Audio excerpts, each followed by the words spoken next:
Thanks to that hunter and his extremely strange companion, we know we need to go to Knotwood Hills in order to deal with those darkspawn.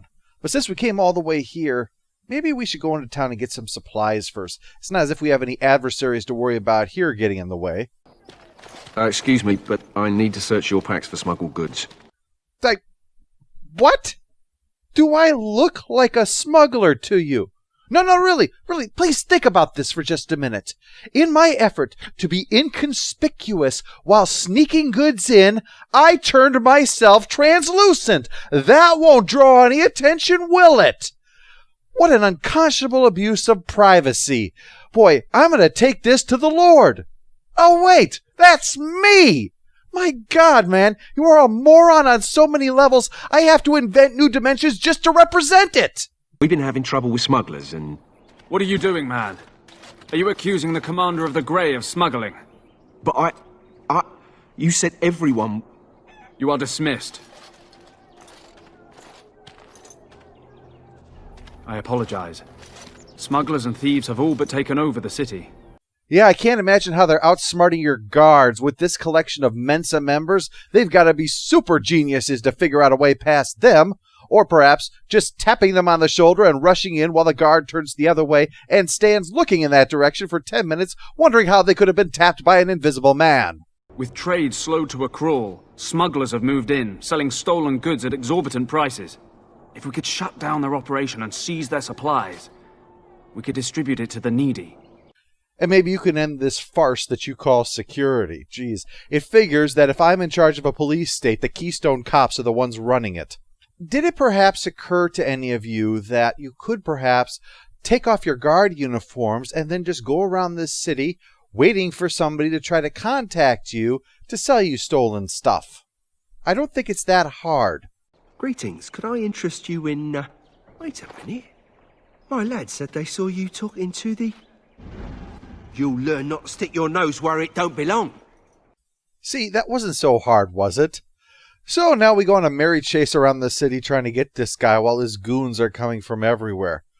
Of course, we get no backup from the city guard during this fight. No, they're all busy at the gate trying to stop the smugglers, which have filled the city. Man, I took over a shitty Arling, didn't I?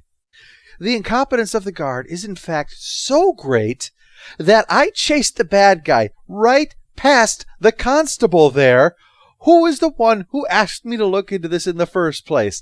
And not only does he not move to try to stop the bad guy, he doesn't even call out to any of the other guards. He just sees the commander of the Grey run past and does nothing.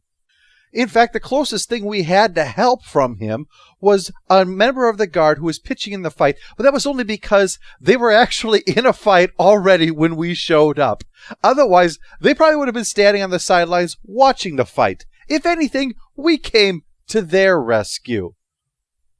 And normally, isn't it traditional that the guards are supposed to be protecting the ruler and not the other way around? Or did you forget that I'm your boss? Even if he didn't know for sure whether or not it was the smugglers specifically, he had to know that if I'm after them, because remember, I'm a war hero who was placed in command of this entire region. If I'm after them, we probably shouldn't let them get away, should we? And you wonder how smuggling got out of hand in this town. Anyway, we finally track the guy to an abandoned house, and eventually we get a key to get inside, and sure enough, there's a massive network underneath the city that goes right under the wall and lets him out the other side and into the inn.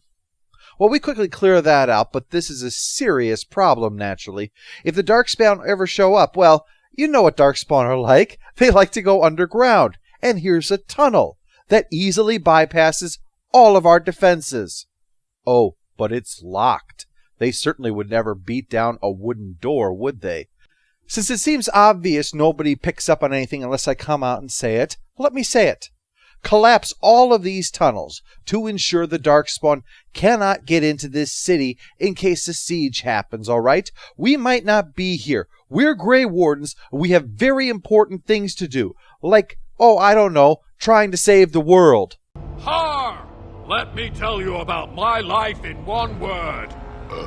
Oh no, don't take me back to the tower. I'm far, far too delicate. I'm not only a dwarf, I'm a moron. Listen to me fart. Oh no, Big Templar man. What are you going to do with that sword? Ooh. Don't play with fire unless you want to get burned, son. I do not accept reincarnation because I cannot believe anyone could do anything to deserve this. So we arrive in Knotwood, and sure enough, there's a corrupted bear here, which definitely suggests that Darkspawn have been in this area. So we're probably on the right track, although we are probably the only ones heading in the direction of the Darkspawn. Along the way, we run afoul of a couple of guys who are hanging this fellow for the crime of adultery. Nice to know that when the end of the world is here, we have a good sense of priority. Well, once we get past these pilgrims, there's a network of bridges and such that lead us over to what is definitely the entrance to a Tig. I mean, several Deep Stalkers are running around out here. That definitely says we're on the right track. Heading further in, we find a few Darkspawn, hauling in a member of the Legion of the Dead, actually.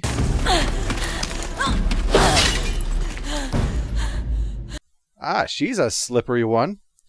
We join in and help defeat the rest of the Darkspawn. She explains that the Legion of the Dead came here to uncover what was going on, the possibility that the Darkspawn are trying to breed an army here. Well, they must be doing something along those lines because the Legion was wiped out. She's the only one who survived from the group that was sent here. I fled. The Darkspawn have changed. They're smart now.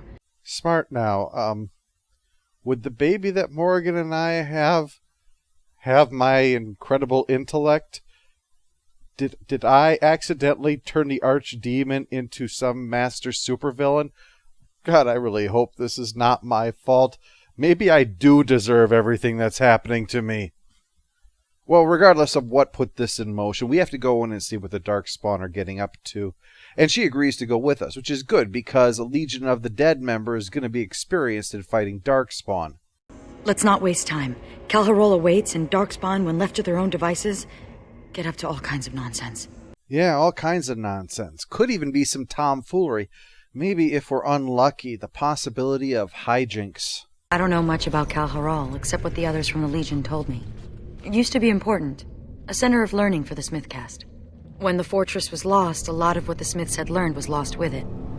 An all-too-familiar story for the dwarves, sadly. Reminds me of another time, in fact, that I had to go in and help them try to reclaim lost knowledge that the Darkspawn had taken from them. They called it Omgarok. Victory. Out of arrogance or optimism. They hoped to earn a victory for the Dwarven people by recreating Caridin's research. But the Tig was abandoned. The researchers lost. The irony of Blights is that for the dwarves, it's actually the one reprieve they have from constant Darkspawn threats. It's for that reason that, during the Blight, that House Dace sent an expedition to Omgarok to try to reclaim it for the dwarves. This was a brief window during which the Darkspawn would be few down here, and so they'd have a decent chance of getting through and getting the chance to study everything. Without getting their throats slit every 5 minutes. A dwarven scholar named Darian led the expedition, and it contained the brother of Jarek, the one who contacted Tim to ask for help once the expedition failed to return. Thank you again for helping me, Warden. Everyone else had given up, but I couldn't abandon Brogan. He's my brother. Huh? Oh yeah, sister down, brother, sorry, yeah. I thought there was going to be gold down here and like a bunch of old dwarven super weapons. Do you have anything like that down here? Yeah, I was hoping for like a sword that when you swing it, it shoots dragons at people or something like that. Anything like that? No, actually, you probably wouldn't. If you had something like that, you probably wouldn't have lost it to the Darkspawn, would you? All right, well, lead the way, Shorty. This is Snug. He'll be helping us. Ah, cool. I never brought a rhinoceros on a mission before. This ought to be interesting. Just to warn you, if he craps, it's your responsibility, not mine. We head deeper in there, take out a few darkspawn, but as Jarek notes, there aren't too many, not enough that would pose a threat to experienced dwarves. What we do find is odd is a sort of mist up ahead.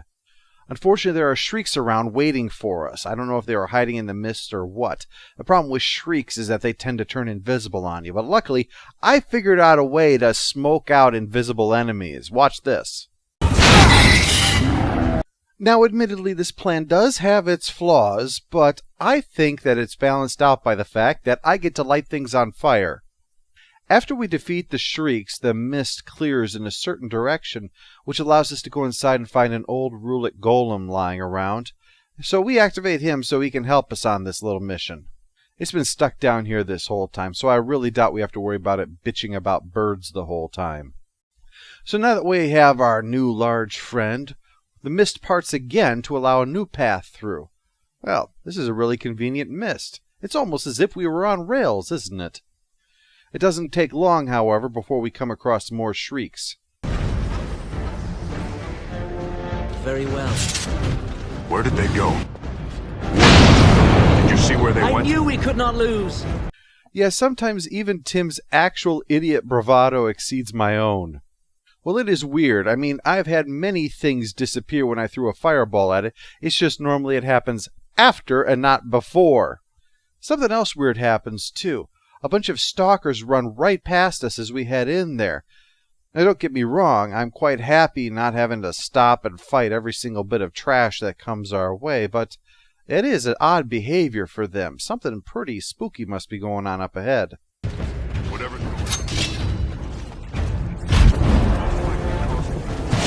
Well, that's Dirty Pool, sucking me right into the trap. Come on. We naturally defeat this threat, but we soon spot something that, well, raises more questions than answers. That's one of the men I sent on the expedition. What's going on here? I've heard of blue balls, but I've never seen it affect the whole body before. We search the area thoroughly, but find no sign of the figure, but at least we found the entrance to Amgarok. Things are finally looking up, at least in that regard. What sort of magic is this? Blast. We'll have to find another exit.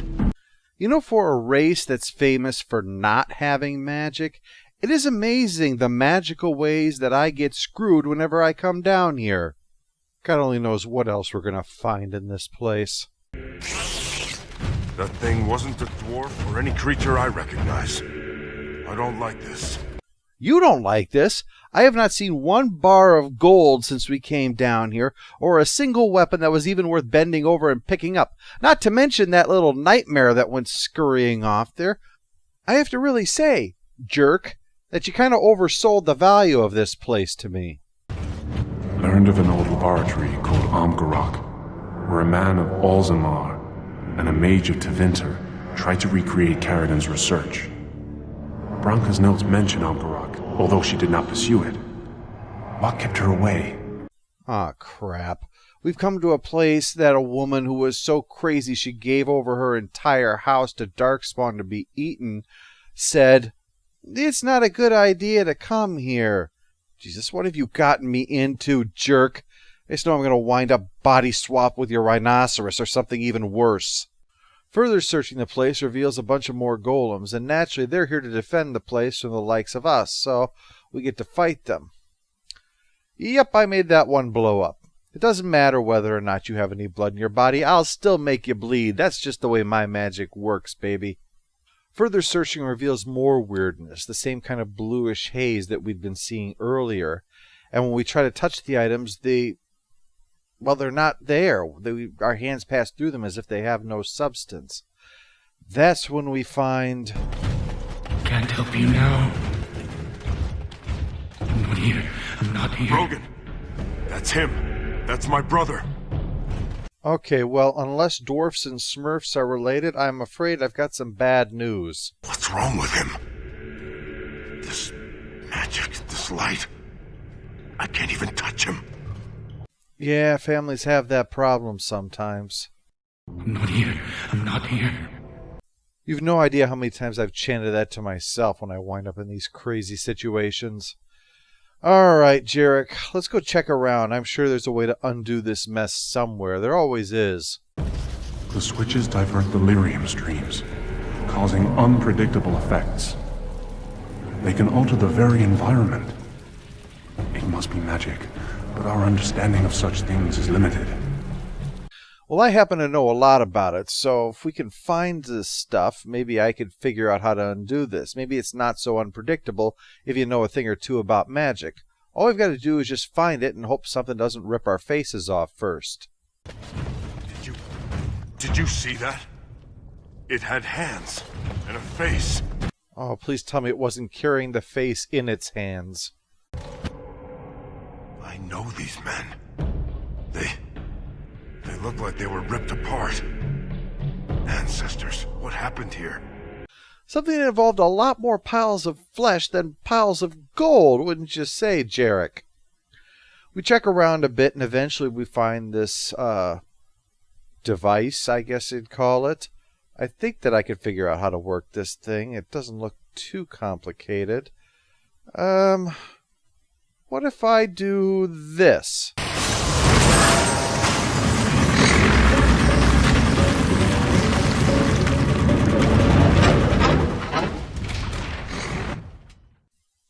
Exactly what I expected would happen, yes. Okay, well, blue haze, but overall, I'd say this is indicative of some kind of dimensional overlay, not too dissimilar from the way the Fade operates, except that it... Wait, you have no idea what I'm talking about. Just follow me, okay? Bring your rhinoceros with you, and if it poops, you really better clean it up, because I have no idea what's it going to do to the dimensional stability if you leave that stuff in here when we're done. Now, the thing about being sucked into another dimension, and not a lot of non-mages know this, but when it happens to you, a lot of times that tends to dominate your thoughts, and you kind of forget about other things that might be going on here. So, while we're running around in here trying to figure out what's up with the Blue Haze place, we found another journal entry by Darian, and what he was talking about didn't apply to our situation, so we weren't really thinking about it too much at the time, even though we probably should have in retrospect. They use not stone or metal, but flesh. Flesh of the dying, the diseased, the castless. We found a putrefying construct of meat and bone. It looked awkward and headless, and the stench was unbearable. Ah. So instead of going with something strong like stone or metal, you went with flesh. Good. Tevinter mages, you give us all a bad name. All they needed was some powerful warriors, and you gave them Frankenstein's monster. But as I said, because it didn't have anything to do with our current predicament, we didn't really think about the implications of it. We were more concerned with finding Jarek's brother in this place and getting the hell out of here. His brain's addled. It's this place. Or maybe the extended exposure to pure lyrium. I don't know. I don't want to get all conspiracy theory on you, but I'm convinced that lyrium-addled was something made up by the Chantry to keep the rest of us down, man. I mean, I knew a Templar once. He took lyrium 3 times a day, every day, his entire life, and he never became addicted. He was just a lyrium aficionado. He appreciated it. In fact, he appreciated it so much that in his free time he would sneak down to the dock and blow the sailors for just a little bit of lyrium. He enjoyed it that much, and he wasn't an addict. Anyway, we've rescued Brogan now. We've just got to switch back to our own dimension and then find a way past that barrier. I take us back to where that switch was, and sure enough, we can go back anytime we like, so that's good. If we can manipulate these things just right, I'm sure we can bring that barrier down. It's probably just some kind of old defense mechanism. If we monkey about with things enough, I'm sure it'll sort itself out. Not to be too technical, of course, for you non-mages. So yeah, 2 by 2 in the place of blue, we go looking around, and eventually we find another switch that will flip us back again. I guess if we just switch back and forth between dimensions often enough, we'll figure out a way to get these things set up just right so we can escape. and hope that we don't all have cancer. Ah, another one. Here we go. Let's see what this one does. Purple's all in my brain. Lately things, they don't seem the same. Acted funny, but I don't know why. Excuse me while I stab this guy. Do-do-do-do-do-do-do-do-do. Okay, Merimilirium does have a small effect upon you, but just a small one. You can use it recreationally. They called it the Harvester. They knew it was a terrible mistake, and they trapped it within these tunnels.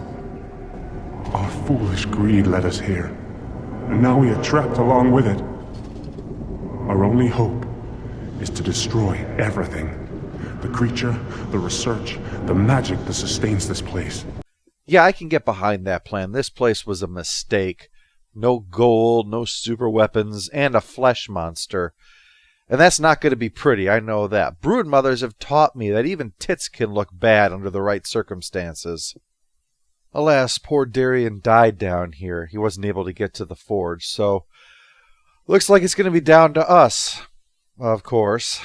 Have to do everything around here. Thanks to Darian's notes, at least, we know the combination to a number of plates that will switch on the last dimension, I guess, in order to get into the forge area and try to take down this monstrosity. Oh, red. Well, red lyrium has never made anyone nervous before, has it? Look, let's just get this job done and get the hell out of here before something nasty happens.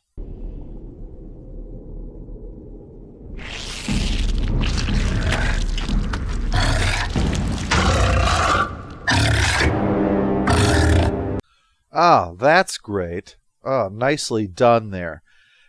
Tell me, when you were, say, even halfway through building this thing, did you not stop, look upon the horror that you were inflicting upon an unknowing Thetis, and say to yourself, we should stop? No, you kept on going until your creation was completed and destroyed you. Ugh. Why does my entire life seem to revolve around cleaning up the messes of people who are extremely clever and have terrible judgment? Oh, quick, stop that thing. With our luck, I just know it's going to crawl into the walls and lay eggs. Finally, we managed to pin this skittering little thing down and finish it off and get started with the whole taking this place apart thing. What a massive waste of my time. Look, I'm telling you, my payment for all of this work is that I get to keep this golem, okay? That's mine. I call dibs. Oh, why am I not surprised? All right, let's get the hell out of here before something falls on the rest of us. That's it. It's over. Everything's lost. No, brother. We're still alive. Let's go home.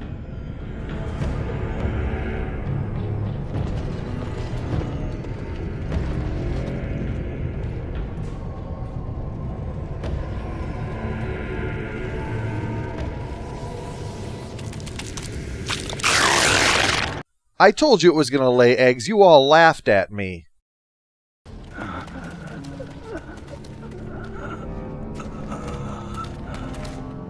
It's Juka. He's hurt. Bad. Well, isn't this deja vu all over again? At this rate, I should bring my dog along and put one of those little barrels full of whiskey under his neck. Before he dies, he's good enough to explain what's going on, that the broodmothers are breeding some new kind of darkspawn called the Children that's even more hideous, even by darkspawn standards. So, that's something good to look forward to. I'm certainly excited about that, just like I'm excited about the possibility of impaling my groin on a rusty pike. We fight our way past a number of the regular darkspawn, and of course some deep stalkers along the way, before we get to the entrance to the Tig, where Sigrun, that's the new member of our team now, says everything went wrong. They had gone through the main entrance only to be faced by the very defenses that the dwarves had created to stop the darkspawn being used by the darkspawn. See, Nathaniel, that's an example of irony. Well, we are brave and frequently foolhardy, but even we are not going to charge deliberately into an ambush. So we take the side entrance inside and even get lucky enough to find a control rod to activate one of the golems here. Oh, don't worry, I'm sure this one will get smashed too. Now, if you were thinking to yourself, I don't know, this place just isn't creepy enough. Sure, it's full of plenty of old regular darkspawn, plus this whole freaky new species of darkspawn, and this is just a dark, abandoned, dead body-filled old Tig, but that's just not creepy enough for me. Well, you're in luck. It's also filled with the ghosts of dead dwarves. Yes, really, just in case you weren't sure that being a Grey Warden wasn't the shittiest job in the world. In the next room, we're probably going to have disembodied baby heads screaming at us. Well, it looks like these ghosts might not be literal ghosts after all. They're repeating the events of the past, so it's possible this is some kind of imprinting of the events. From what we can figure out, it seems that the castless dwarves, the ones who are at the lowest end of society among the dwarves, because, you know, somebody has to be at the bottom for us to spit on, even when you're only 3 feet tall. Anyway, it seems that when the Darkspawn invaded, they all rose up and joined in the fight and fought to the bitter end to try to defend this place, which is, of course, a noble thing. And we even find record of it that has the list of names so that we could one day turn this into the Shaperate in order to have those dwarves given an honorary introduction into the warrior class. And hey, who wouldn't want to be a member of the same group as Oghren, huh? Thank the Maker. It's a relief to see someone who isn't one of those monsters. Well, hello there, stranger. I bet you've had quite a bit of time to rethink your life choices, haven't you? Seems this idiot overheard the hunter talking to us, and so thought maybe he could sneak in here ahead of time and loot some things. You could see how well that worked out for him. Tim decides to let him go. There's no sense making him die. It's not as if he'll learn anything from that. The guy gives Tim a rune for his trouble. Not that we really need it. We can craft all the ones we want, but it's the thought that counts. Let's hope the poor bastard took the right way out of here, because just a little ways past, we find some of the children, that's what they're being called, feasting on some dead darkspawn and mutating into some newer, more powerful Pokemon'd up kind of thing, so, which is good. You know, I was starting to get bored of being alive.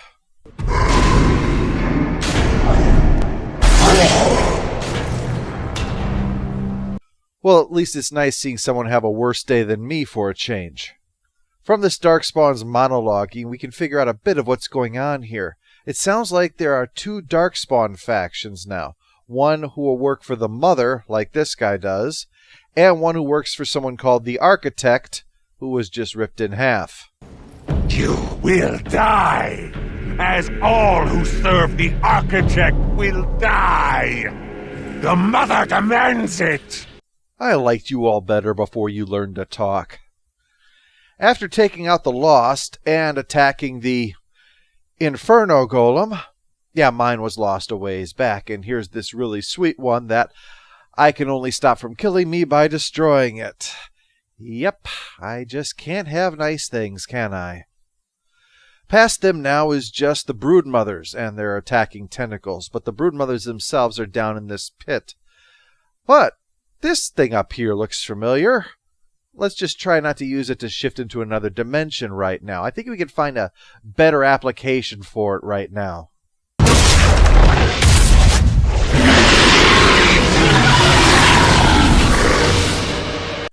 Well, that sorts this little problem out anyway. Well, now that we've fixed all of this, Sigrun is prepared to go into the deep roads and die fighting the Darkspawn, just like the way the Grey Wardens do when they're near the end of their lives. Say, maybe we could combine those two things. It could be kind of like the Reese's Peanut Butter Cup of killing Darkspawn. You could become a Grey Warden and then fight them until you die. And I'd be more effective at killing the Darkspawn, won't I?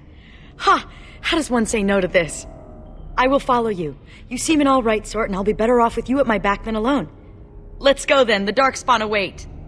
Oh, it's more than just fighting the Darkspawn. You also get the prestige, the respect that comes from being a member of the Grey Wardens, to have the people look up to you as a hero. Excuse me, but I need to search your packs for smuggled goods.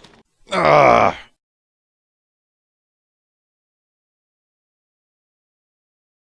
All hail the Overlord! All hail the Overlord!